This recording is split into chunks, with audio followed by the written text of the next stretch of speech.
നമസ്കാരം. ഏറ്റവും പുതിയ വാർത്തകളും വിശേഷങ്ങളുമായി ഗൾഫ് സമയം വാർത്തകൾ ആരംഭിക്കുകയാണ്. നോക്കാം ഇന്നത്തെ പ്രധാന വാർത്തകൾ.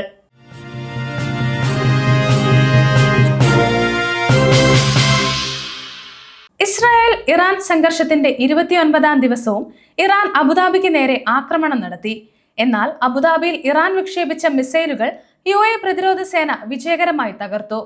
ഇതിന്റെ അവശിഷ്ടങ്ങൾ പതിച്ച് അബുദാബിയിലെ ഖലീഫ എക്കണോമിക് സോൺ വ്യവസായ മേഖലയിലും പഴയ എയർപോർട്ടിന് സമീപവും തീപിടുത്തമുണ്ടായി. സംഭവത്തിൽ 5 പേർക്ക് പരിക്കേറ്റതായും ഇവരെ ആശുപത്രിയിലേക്ക് മാറ്റിയതായും അധികൃതർ സ്ഥിരീകരിച്ചു. അധികാരികൾ UAE-യിലുടനീളം അടിയന്തര സുരക്ഷാ സന്ദേശങ്ങൾ അയച്ചിട്ടുണ്ട്. മിസൈൽ അവശിഷ്ടങ്ങളുടെ ദൃശ്യങ്ങൾ പകർത്തി സോഷ്യൽ മീഡിയയിൽ പ്രചരിപ്പിക്കുന്നത് ശിക്ഷാർഹമാണെന്നും ആഭ്യന്തര മന്ത്രാലയം വീണ്ടും മുന്നറിയിപ്പ് നൽകി. നിലവിൽ സ്ഥിതിഗതികൾ നിയന്ത്രണാവിധേയമാണെന്നും പ്രതിരോധ സംവിധാനങ്ങൾ അതീവ ജാഗ്രതയിലാണെന്നും അധികൃതർ അറിയിച്ചു. വ്യാജവാർത്തകൾ വിശ്വസിക്കാതെ ഔദ്യോഗിക അറിയിപ്പുകൾ മാത്രം പിന്തുടരാനും നിർദ്ദേശങ്ങൾ നൽകി. UAE-യിൽ വരും ദിവസങ്ങളിൽ കനത്ത മഴയ്ക്ക് സാധ്യതയില്ലെന്ന് ദേശീയ കാലാവസ്ഥാ നിരീക്ഷണ കേന്ദ്രം അറിയിച്ചു. മാർച്ച് 31, ഏപ്രിൽ 1 തീയതിയിൽ രാജ്യം അസ്ഥിരമായ കാലാവസ്ഥയുടെ പിടിയിലാകുമെന്ന് നേരത്തെ കരുതിയിരുന്നു. പുതിയ റിപ്പോർട്ടുകൾ പ്രകാരം ആകാശം ഭാഗികമായി മേഘാവൃതമായിരിക്കുമെങ്കിലും ശക്തമായ മഴയ്ക്ക് സാധ്യത കുറവാണെന്ന് അധികൃതർ പറയുന്നു. ചില തീരദേശ മേഖലകളിലും വടക്കൻ എമിറേറ്റുകളിലും നേരിയ ചാറ്റൽ മഴയ്ക്ക് മാത്രമാണ് സാധ്യതയെന്ന് കാലാവസ്ഥാ കേന്ദ്രം അറിയിച്ചു. കടൽ നേരിയ തോതിൽ പ്രക്ഷുബ്ധമാകാൻ സാധ്യതയുള്ളതിനാൽ കടൽ തീരങ്ങളിലുള്ളവർ ജാഗ്രത പാലിക്കണം. താപനില സാധാരണ നിലയിൽ തുടരുമെന്നും ആശങ്കപ്പെടേണ്ട സാഹചര്യമില്ലെന്നും അധികൃതർ വ്യക്തമാക്കി. അബുദാബിയിൽ നിയമങ്ങൾ ലംഘിച്ച 5 ആരോഗ്യ സംരക്ഷണ കേന്ദ്രങ്ങൾ ആരോഗ്യവകുപ്പ് അടിയന്തരമായി അടച്ചുപൂട്ടി. പരിശോധനകളിൽ അതീവ ഗുരുതരമായ സുരക്ഷാ വീഴ്ചകളും ആരോഗ്യ നിയമങ്ങളുടെ ലംഘനവുമാണ് കണ്ടെത്തിയിരിക്കുന്നത്. ഇതിൽ ഒരു ഒക്യുപേഷണൽ മെഡിക്കൽ സെന്റർ, ഒരു ലബോറട്ടറി, 3 മെഡിക്കൽ സെന്ററുകൾ എന്നിവ ഉൾപ്പെടുന്നു. രോഗീ സുരക്ഷയിൽ വീഴ്ച വരുത്തുക, പകർച്ചവ്യാധി നിയന്ത്രണ മാനദണ്ഡങ്ങൾ പാലിക്കാതിരിക്കുക, ആരോഗ്യ ഇൻഷുറൻസ് ദുരുപയോഗം ചെയ്യുക, അനുമതിയില്ലാത്ത മെഡിക്കൽ ഉപകരണങ്ങൾ ഉപയോഗിക്കുക തുടങ്ങിയ കുറ്റങ്ങൾക്കാണ് നടപടി. പൊതുജനാരോഗ്യത്തിന് ഭീഷണിയാകുന്ന ഇത്തരം സ്ഥാപനങ്ങൾക്കെതിരെ വിട്ടുവീഴ്ചയില്ലാത്ത നടപടികൾ തുടരുമെന്നും എല്ലാ ആരോഗ്യ കേന്ദ്രങ്ങളും നിയമങ്ങൾ കർശനമായി പാലിക്കണമെന്നും അബുദാബി ആരോഗ്യ വകുപ്പ് മുന്നറിയിപ്പ് നൽകി.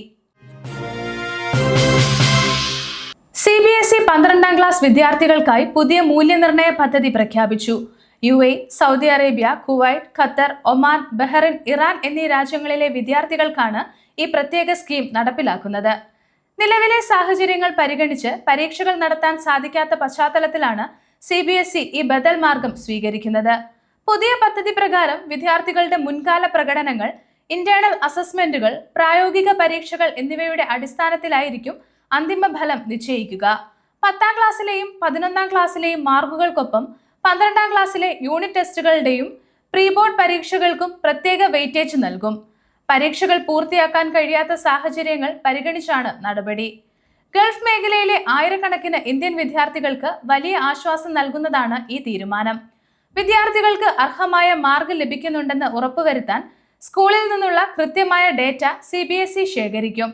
ഈ മൂല്യനിർണ്ണയ രീതിയിലൂടെ ഫലം വേഗത്തിൽ പ്രസിദ്ധീകരിക്കാനും ഉന്നത പഠനത്തിലുള്ള നടപടികൾ തടസ്സമില്ലാതെ മുന്നോട്ട് കൊണ്ടുപോകാനും സാധിക്കുമെന്നാണ് ബോർഡിന്റെ വിലയിരുത്തൽ. ദുബായ്, ഷാർജ ബസ് സർവീസുകൾ പുനരാരംഭിച്ചു. UAE-യിലെ കനത്ത മഴയെ തുടർന്ന് താൽക്കാലികമായി നിർത്തിവച്ചിരുന്ന ദുബായ്, ഷാർജ അന്തർ എമിറേറ്റ്സ് ബസ് സർവീസുകൾ പുനരാരംഭിച്ചു. റോഡ് ആൻഡ് ട്രാൻസ്പോർട്ട് അതോറിറ്റിയാണ് ഇക്കാര്യം ഔദ്യോഗികമായി അറിയിച്ചത്. കാലാവസ്ഥ മെച്ചപ്പെട്ടതിനാലും പ്രധാന പാതകളിലെ വെള്ളക്കെട്ടുകൾ നീക്കം ചെയ്തതിനാലും ഗതാഗതം സാധാരണ നിലയിലായ പശ്ചാത്തലത്തിലാണ് ഈ നടപടി. ദുബായിലെ യൂണിയൻ, അൽ ഗുബൈബ തുടങ്ങിയ പ്രധാന സ്റ്റേഷനുകളിൽ നിന്നുള്ള സർവീസുകൾ ഇപ്പോൾ ലഭ്യമാണ്. യാത്രക്കാർക്ക് തടസ്സമില്ലാതെ യാത്ര ചെയ്യാൻ സാധിക്കുമെങ്കിലും സ്റ്റേഷനുകളിൽ എത്തും മുമ്പ് RTA ആപ്പ് വഴിയോ കസ്റ്റമർ കെയർ വഴിയോ സമയം പരിശോധിക്കണമെന്ന് അധികൃതർ നിർദ്ദേശിച്ചു. മഴക്കെടുതിയെ തുടർന്ന് ബുദ്ധിമുട്ടിലായിരിക്കുന്ന ആയിരക്കണക്കിന് പ്രവാസികൾക്ക് ഈ തീരുമാനം വലിയ ആശ്വാസമാകും. ഇറാൻ ഒമാനിലെ സലാല തുറമുഖത്തെ ലക്ഷ്യമാക്കി ഡ്രോൺ ആക്രമണം നടത്തി. 2 ഡ്രോണുകൾ ഉപയോഗിച്ച് നടത്തിയ ആക്രമണത്തിൽ തുറമുഖത്ത് ജോലി ചെയ്തിരുന്ന ഒരു വിദേശ തൊഴിലാളിക്ക് പരിക്കേറ്റു. ആക്രമണത്തിന്റെ ആഘാതത്തിൽ തുറമുഖത്തിലെ ഒരു ക്രെയിനിന് പരിമിതമായ നാശനഷ്ടം സംഭവിച്ചതായും റിപ്പോർട്ടുണ്ട്. ആക്രമണത്തെ ഒമാൻ ശക്തമായി അപലപിച്ചു. രാജ്യത്തിന്റെ സുരക്ഷയും ജനങ്ങളുടെ സംരക്ഷണവും ഉറപ്പാക്കാൻ ആവശ്യമായ എല്ലാ നടപടികളും സ്വീകരിക്കുമെന്ന് അധികൃതർ വ്യക്തമാക്കി. ആക്രമണത്തെ തുടർന്ന് തുറമുഖത്തെ സുരക്ഷാ സംവിധാനങ്ങൾ ശക്തമാക്കിയിട്ടുണ്ട്. സൗദി അറേബ്യയുടെ വിവിധ ഭാഗങ്ങളിൽ വരും ദിവസങ്ങളിൽ ശക്തമായ മഴയ്ക്കും കാറ്റിനും സാധ്യതയുണ്ടെന്ന് ദേശീയ കാലാവസ്ഥാ നിരീക്ഷണ കേന്ദ്രം മുന്നറിയിപ്പ് നൽകി.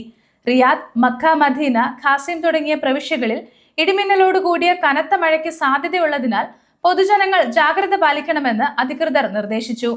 താഴ്ന്ന പ്രദേശങ്ങളിൽ വെള്ളപ്പൊക്കത്തിന് സാധ്യതയുള്ളതിനാൽ വാദികൾ മുറിച്ചു കടക്കാനോ അവിടങ്ങളിൽ തങ്ങാനോ പാടില്ലെന്ന് സിവിൽ ഡിഫൻസ് കർശന മുന്നറിയിപ്പ് നൽകി. യാത്രക്കാർക്കും വാഹന ഡ്രൈവർമാർക്കും പ്രത്യേക ജാഗ്രതാ നിർദ്ദേശം നൽകിയിട്ടുണ്ട്. ശക്തമായ കാറ്റിൽ കാഴ്ചപരിധി കുറയാൻ സാധ്യതയുള്ളതിനാൽ വേഗത കുറച്ച് വാഹനം ഓടിക്കണം. അടിയന്തര സാഹചര്യങ്ങളിൽ സഹായത്തിനായി സിവിൽ ഡിഫൻസ് നമ്പറുകളിൽ ബന്ധപ്പെടാവുന്നതാണ്. വരും ദിവസങ്ങളിൽ കാലാവസ്ഥാ വ്യതിയാനം തുടരുമെന്നതിനാൽ ഔദ്യോഗിക അറിയിപ്പുകൾ കൃത്യമായി ശ്രദ്ധിക്കണമെന്ന് അധികാരികൾ പറയുന്നു. പ്രവാസികൾക്ക് ആവേശമായി ബഹ്റിൻ ദിനാറിന്റെ വിനിമയ മൂല്യം ചരിത്രത്തിൽ ആദ്യമായി 250 രൂപ കടന്നു.